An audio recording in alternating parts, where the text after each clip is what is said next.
तो ये वक्त है 1991 का। पोलैंड के अंदर हम एना नामी एक बुरी औरत को देखते हैं। वो इस टाइम न्यूज देखने में मगन थी, लेकिन साथ ही उसका डॉग बाहर जाने के लिए उसे तंग कर रहा था। खुद से लेकर वो बाहर जाना नहीं चाहती थी, इसलिए वो अपने घर का दरवाजा खोल देती है ताकि डॉग बाहर जा सके। लेकिन बाहर जाते ही हमने नोटिस किया कि वो डॉग ऐसे भूख रहा है जैसे उसने किसी को देख लिया हो। ऐसे में एना उसे घर वापस लाई। उसकी चाल ढाल अब अजीब हो चुकी थी, जिसके चलते एना ने उसे गोद में उठा लिया और डोर लॉक करना तो वो भूल ही गई। जिसका फायदा उठाते हुए मास्क पहना हुआ एक आदमी उसके घर घुसा, जिसे चुपके से घर के अंदर आता देखकर एना भी अलर्ट हो जाती है और उसे इलेक्ट्रिक गन से शॉक देकर बेहोश कर देती है। उसे जब होश आया तो उसने अपने आप को हथकड़ियों से बंधा पाया। वो अपने आप को छुड़वाने की कोशिश करता है तड़पता है, लेकिन एना सब कुछ इग्नोर करते हुए पूछती है, बताओ मेरे घर क्या करने आए थे। जवाब में वो आदमी कहता है, मैं तुम्हें जानता हूँ, मैं तुमसे मिलने आया था। एना हंसती है और इसका नाम बताते हुए कहती है, मैं भी तुम्हें जानती हूँ। वो आदमी हैरान था कि एना को इसका नाम कैसे पता था, और एना उसे कहती है, तुम कितने बेवकूफ हो, चोरी करने के लिए कोई अपनी आइडेंटिटी साथ लेके आता है क्या। ये कहते ही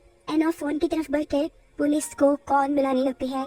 ये आदमी कहता है, नहीं ऐसा मत करो, मैं तुम्हें जानता हूँ, तुम्हारा नाम एना नहीं, तुम एक रशियन थी और खुफिया मिशंस के लिए काम करती थी। एना को थोड़ी हैरानी तो हुई कि लड़का उसके बारे में बहुत कुछ जानता था, लेकिन उसने जवाब दिया, जो चाहो कर लो, मुझे फर्क नहीं पड़ता। उसने पुलिस का फोन नहीं काटा। तब लड़का कहता है, मैं चाहता हूँ तुम्हें बर्लिन में क्या मिला था। और ये सुनकर एना फोन काट देती है और उससे हमें यकीन हो गया कि सच में एना का कोई ऐसा राज था जो इस आदमी को मालूम था। वो आदमी कहता है कि मैं जानता हूँ कि जंग के बाद तुम्हें बर्लिन में कुछ खास मिला था, कुछ ऐसा जिसे तुम एक खास मिशन के तहत छुपा कर बर्लिन से मॉस्को ले जा रहे थे।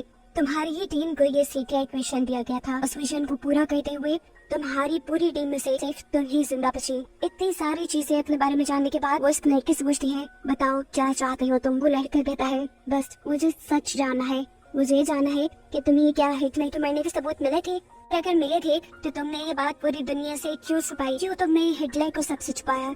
इसकी ये बातें सुनने के बाद एना पागलों की तरह उसके लग जाती है। वो अपनी अलमारी में से एक छोटी सी डब्बी निकालती है, जिसे खोलकर वो इस लड़के के सामने कर दी। उसने थूक से इस डब्बे में मौजूद पाउडर आदमी के चेहरे पे उड़ा दिया, जिसे सुनते ही ये लड़का, ये आदमी पैरालाइज हो गया। वो लड़का पूछता है, तुमने मेरे साथ क्या किया। जवाब में ये कहती है, ये पूरी कहानी सुनने के लिए तुम्हारा ऐसा होना जरूरी था। जिसके बाद जीन्स पास विशेष कर जाते हैं, यानी एना अब उस आदमी को अपनी कहानी सुनाना शुरू कर चुकी है। साल है 1945 का। वर्ल्ड वॉर 2 खत्म हो रही है, जिसे जर्मन्स बुरी तरह हार चुके हैं। रशिया ये जंग जीत गया और इस जंग का जिम्मेदार यानी हिटलर किसी के हाथ में आया। जंग के इसी आखिरी वक्तों में हमें एना को दिखाया जाता है, जिसका असली नाम बुराना है। दरअसल फिर वो उस लड़की से कहती है, हाँ वो मैं ही थी जिसे उस खुफिया मिशन के लिए चुना गया था। इस मिशन में उन्हें एक ताबूत मिला था, जिसे छुपाकर उन्हें मॉस्को ले जाना था। उसकी टीम में एक कैप्टन, एक जर्नल और 2 सोल्जर और भी थे, लेकिन कोई भी नहीं जानता था कि इस ताबूत में क्या है। उन्हें इस ताबूत को खोलने तक दी जा सकती थी। ये मिशन क्योंकि इन्हें खुफिया रखना था, इसलिए ये लोग बाय रोड मॉस्को के लिए निकले थे। साथ ही इस सफर के दौरान उन्हें किसी से भी कांटेक्ट नहीं रखना था, और जिसके मुताबिक ये लोग मॉस्को के लिए निकल जाते हैं। सफर बहुत लंबा था, रात हो चुकी थी। आराम करने के लिए ये लोग रुकते हैं, लेकिन कुछ भी करने से पहले ये लोग एक गड्ढा खोदकर उस कॉफिन को छुपा देते हैं। इससे अगर उनके ऊपर दुश्मनों का हमला भी होता तो ये कॉफिन किसी के हाथ न लग पाए। सुबह होने पर ये लोग इस ताबूत को बाहर निकालते हैं और पोलैंड की तरफ बढ़ जाते हैं, लेकिन रास्ते में इनकी गाड़ी कीचड़ में फंस जाती है। इस गाड़ी को निकालने के चक्कर में ये सब गाड़ी से उतरकर गाड़ी को धक्का लगाने लग जाते हैं, और तभी इन्हें यहाँ पर एक लाश दिखाई देती है, जिसे ये लोग इग्नोर कर चुके थे। सफर इन्होंने दोबारा शुरू किया। जैसे जैसे ये आगे बढ़ते रहे, मौसम बेहतर होता गया। ये लोग चाहते थे कि इसी बेहतर मौसम में ये लोग ज्यादा से ज्यादा सफर तय कर लें, लेकिन बदकिस्मती से रास्ते में ही इनके ऊपर हमला हो जाता है, जिस हमले में इनके जर्नल मारे जाते हैं। हमला करने वाला एक स्नाइपर था और जंगल में छुपा हुआ था। ये सभी अलर्ट होकर अपने दुश्मन को मार डालते हैं। एना सबसे कहती है, हमें जल्द ही यहाँ से निकलना चाहिए, यहाँ पर खतरा है, हो सकता है यहाँ पे और भी दुश्मन हो। लेकिन इनमें से कोई भी एना की बात नहीं मानता और ये लोग यहाँ रुककर अपने जर्नल की लाश को दफनाने का फैसला करते हैं।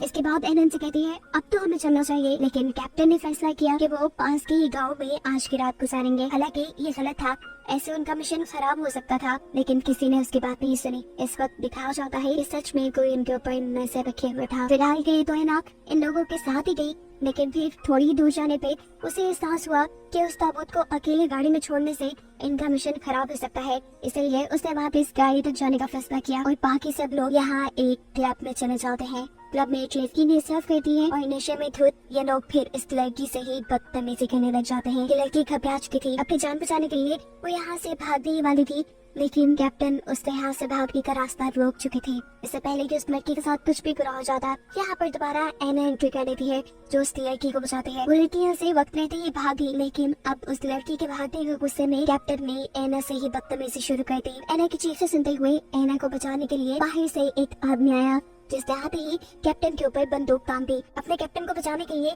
एना ही उल्टा उस आदमी के ऊपर बंदूक तान देती है और कहती है अपनी बंदूक नीचे करो। इन सबको लग रहा था कि वो एक जर्मन है, लेकिन वो आदमी बताता है कि वो एक जर्मन नहीं बल्कि यही पोलैंड में रहने वाला एक आम शहरी है। वो यहाँ से एना के चिल्लाने की आवाज़ें सुनते हुए उसे खतरे में जानकर उसे बचाने आया था। अभी ये लोग यही बातें ही कर रहे थे कि इनके पास दूसरे कमरे से गोली चलने की आवाज आती है। कैप्टन और सब लोग जब वहाँ चेक करने के लिए जाते हैं तो देखते हैं कि वहाँ किसी ने जहरीली गैस का हमला किया था और इस जगह पर कैप्टन के सभी सोल्जर्स थे, जिनमें से 2 इसी जहरीली गैस की वजह से मारे जा चुके थे। लूकस यानी वो आदमी जो एना को बचाने आया था, वो बताता है कि ये काम वेयरवुल्व्स का है। वेयरवुल्व्स असल में जर्मन असैसिन्स को कहा जाता है, जो वैसे तो जर्मन फौज का हिस्सा नहीं होते, लेकिन जर्मन फौज के लिए काम करते हैं।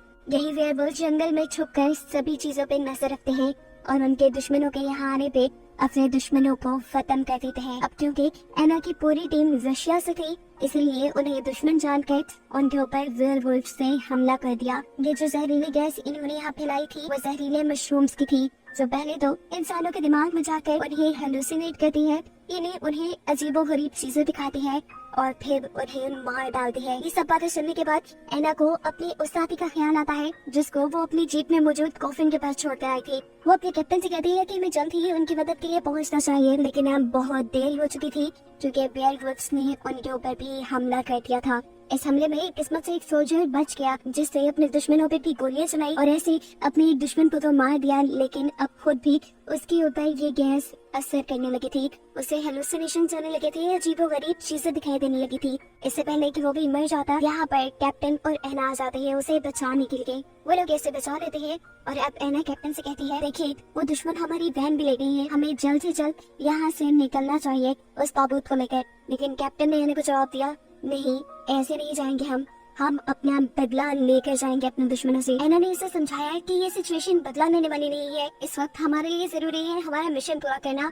आप अपने मिशन से भटक रही हैं। लेकिन कैप्टन ने इस मर्तबा भी एना की कोई बात नहीं सुनी। अब जवाब में वो आदमी लूकस जो कि एना को बचाने के लिए आया था और अब तक इनके साथ था, वो कैप्टन को समझाता है कि एना सही कह रही है, आपको उनकी बात मान लेनी चाहिए। आपको सबसे पहले इस ताबूत को कहीं छुपाना चाहिए, अगर तो ये आपके लिए इतना जरूरी है। कैप्टन सवाल कहते हैं, मगर कहाँ? जवाब में वो कहता है, मैं ऐसी जगह जानता हूँ जहाँ आप इस ताबूत को छुपा सकते हैं। कैप्टन को इस पे भरोसा तो नहीं था, लेकिन फिलहाल उसकी बात मानने के अलावा उनके पास कोई चारा नहीं था, इसलिए वो भी मान गए। उनके यहाँ से जाने के ठीक कुछ ही देर बाद यहाँ पे जर्मन सोल्जर्स आए। जर्मन का कैप्टन अपने सोल्जर्स पर गुस्सा था क्योंकि उन्होंने हमला करने में जल्दी कर दी थी। उन्हें भी रशियंस को मारना नहीं था, बल्कि उन्हें रशियंस का वही ताबूत चाहिए था जिसे वो छुपा रहे थे, यानी ये लोग भी उसी ताबूत के पीछे थे।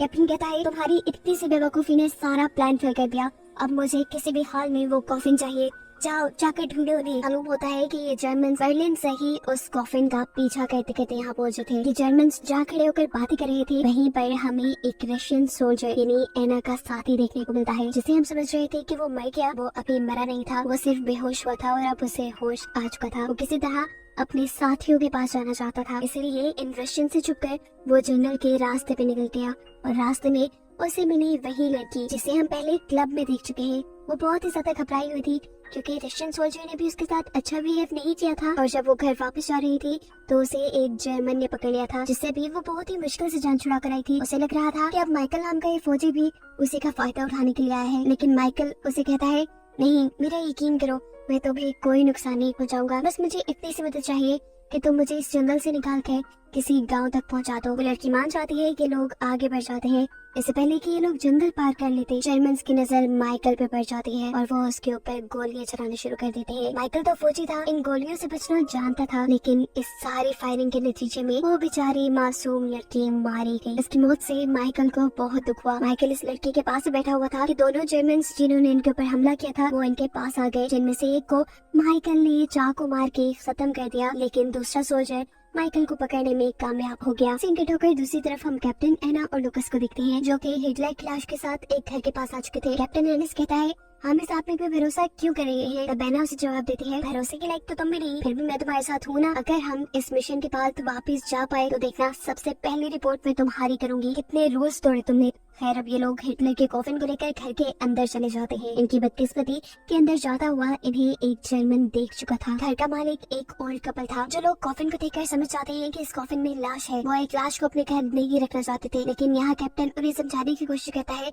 नहीं, इसमें कोई लाश नहीं। उनको यकीन दिलाने के लिए ये लोग इस कॉफिन को खोल देते हैं और ये देखकर ये सब हैरान हुए कि इस कॉफिन में थी हिटलर की लाश, जिसके बारे में एना पहले से ही जानती थी, लेकिन एना को ये बात खुफिया रखनी थी। हिटलर की वजह से ये जंग हुई थी और अब लोग हिटलर की लाश को सबको दिखाकर ये बताना चाहते थे कि कैसे उसकी सोच और वो खुद मारा गया। लुकस इस लाश को देखकर गुस्से में आ जाता है और उसे बहुत ज्यादा मारने लग जाता है, लेकिन यहाँ एना उसे संभालती है और कहती है कि ये लाश हमारे लिए बहुत बड़ा सबूत है, फिलहाल हमें इसे नहीं छुपाना होगा। इसीलिए लुकस के साथ मिलकर ये लोग इस लाश को बैकयार्ड में छुपा देते हैं। दूसरी तरफ दिखाया जाता है कि जर्मन्स के पास उनके साथ ही माइकल को ले आए थे। माइकल यानी रशियंस का आदमी, जिसे देखते ही जर्मन कैप्टन गुस्से में आ जाता है और उससे कॉफिन के बारे में सवाल जवाब करने लगता है, लेकिन अभी माइकल को भी इस कॉफिन का नहीं पता था। अगर पता होता भी तो वो शायद बिल्कुल ना बताता। इसी गुस्से में कैप्टन एक बम के सर के उसकी आंखें जाया करने का फैसला करता है, लेकिन इससे पहले कि वो ये कर पाता, उसका अपना ही साथी आकर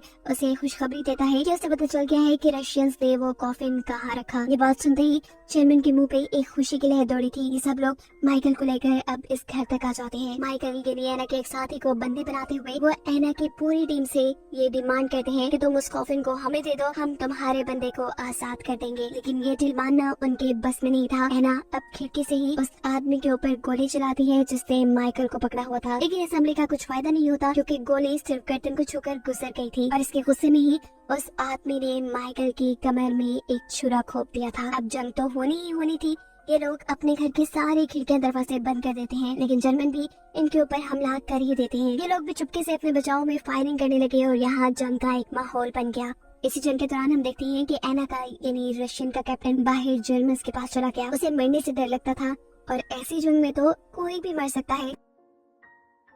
वो अब अपनी जान के बदले उस कॉफिन का सौदा करने वाला था, जिस कॉफिन को इन्हें बचाने का मिशन मिला था। एना भी ये बात समझ गई थी कि उस धोखेबाज कैप्टन ने यही काम किया होगा। अब उस लाश को बचाने के लिए वो धड़ाधड़ जर्मन्स को मारना शुरू कर देती है और उसका ये रिएक्शन देखकर जर्मन कैप्टन समझ जाता है कि ये आदमी सच बोल रहा है। एना का ही साथी माइकल, जिसे इन जर्मन्स ने बंदी बनाया हुआ था, वो भी किसी तरह अपने आप को छुड़वा कर यहाँ से निकल गया। उसने दूर खड़े एक जर्मन सोल्जर को मारा और उससे हथियार लेकर जहाँ जर्मन फौजी खड़े हुए थे वहाँ पे एक बम ब्लास्ट कर दिया। इस ब्लास्ट के अंदर जर्मन्स तो बच गए, लेकिन मर गया उनका अपना ही कैप्टन। माइकल को मारने के लिए भी जर्मन्स ने गोलियां चलानी शुरू कर दी, लेकिन सभी गोलियों से बचते हुए वो इस घर में आने में कामयाब हो ही गया।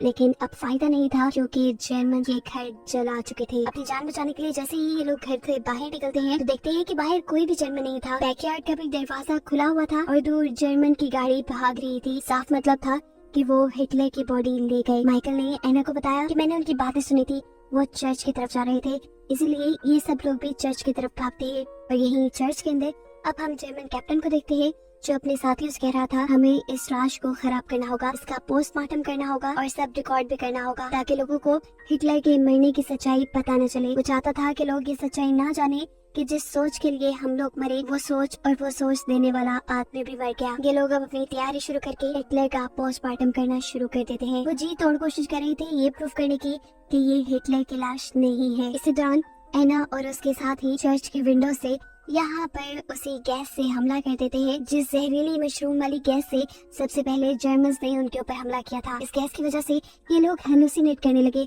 यानी इन्हें अजीबोगरीब ख्याल आने लगे और ये लोग अपने मिशन से भटक गए। ऐसे में एना और उनके साथियों ने मिलकर इन सभी जर्मन्स के ऊपर हमला कर दिया। इस जहरीली गैस के फैलने की वजह से अंदर आग लगना शुरू हो चुकी थी। इसी चीज का फायदा उठाते हुए एक जर्मन सोल्जर चर्च को बाहर से बंद कर देता है ताकि कोई भी अब इस चर्च से बाहर ना आ सके। आग को भड़काने के लिए वो अंदर एक शराब की बोतल फेंकने वाला था, लेकिन इससे पहले कि वो ऐसा करता उसे एक आदमी देख लेता है। ये वही ओल्ड मैन था जिसके घर एना और लुकस रुके थे, जो ये हकीकत जानता था कि इस कॉफिन में हिटलर की लाश है। इसी आदमी के सोल्जर पे बंदूक चलाने की वजह से वो सोल्जर खुद ही जल जाता है। उस पे लगी हुई आग चर्च में भी भड़क जाती है, क्योंकि चर्च में पहले ही जहरीली गैसें थी। इस जलती हुई चर्च को देखकर एना बचकर वहाँ से बाहर निकलती है। बाहर निकलने से पहले उसने अपने साथियों को बचाने की कोशिश की, लेकिन वो नहीं बचा पाई। माइकल, जो उसका दूसरा साथी था, वो तब हिटलर की लाश को लेकर नीचे बेसमेंट में चला गया। उसने वो फुटेजेस भी बर्बाद कर दी जो जर्मन्स ने बनाई थी, और जर्मन कैप्टन ऊपर उससे मिन्नतें करता रह गया कि खोलो दरवाजा खोलो, लेकिन उसने दरवाजा नहीं खोला। देखते देखते आग भड़क गई और हिटलर की लाश के साथ साथ सब कुछ वहाँ खत्म हो गया। सभी जर्मन और रशियन सोल्जर्स वहाँ मारे गए और एक जिंदा बची तो वो बस एना थी। फिर कहानी अब प्रेजेंट में आती है, जहाँ बूढ़ी एना उस लड़के के सामने बैठी है। वो बताती है कि जब मैं रशिया वापस पहुंची तो मेरे अपने ही मुल्क वालों ने, जिन्होंने मुझे इस मिशन पे भेजा था, उन्होंने खुद मुझे कैद कर दिया। 6 साल बाद जब मैं वहाँ से निकली तो मुझे पोलैंड भेज दिया गया, और पोलैंड में मिला मुझे मेरा पुराना दोस्त जो कि लूकस ही था। मेरी इतनी सारी मेहनत का कोई फायदा नहीं हुआ। मैं जो सच्चाई दुनिया के सामने लाना चाहती थी कि हिटलर मर गया, उसकी सोच खराब थी। वो एक बुज़दिल इंसान था, ये मैं साबित नहीं कर पाई। अपनी पूरी कहानी बताने के बाद एना दुखी थी। वो अब एक गिलास में कुछ मिलाती है और उस लड़के को पिला देती है। ये जहर था जो एना के लिए उस लड़के को पिलाना जरूरी हो गया था, क्योंकि अब उसे एना की कहानी पता थी। मरने से पहले एना ने इस लड़के के सामने एक बॉक्स खोला। इसके अंदर क्या था ये तो नहीं दिखाया गया, लेकिन हमें ये लग रहा है कि इसमें जरूर हिटलर का ही सेव किया हुआ सर था, और शायद इसी सर को लेने के लिए इसी लड़का यहाँ तक आया था, जिसे मरता दिखाते हुए ये कहानी यहाँ खत्म हो जाती है।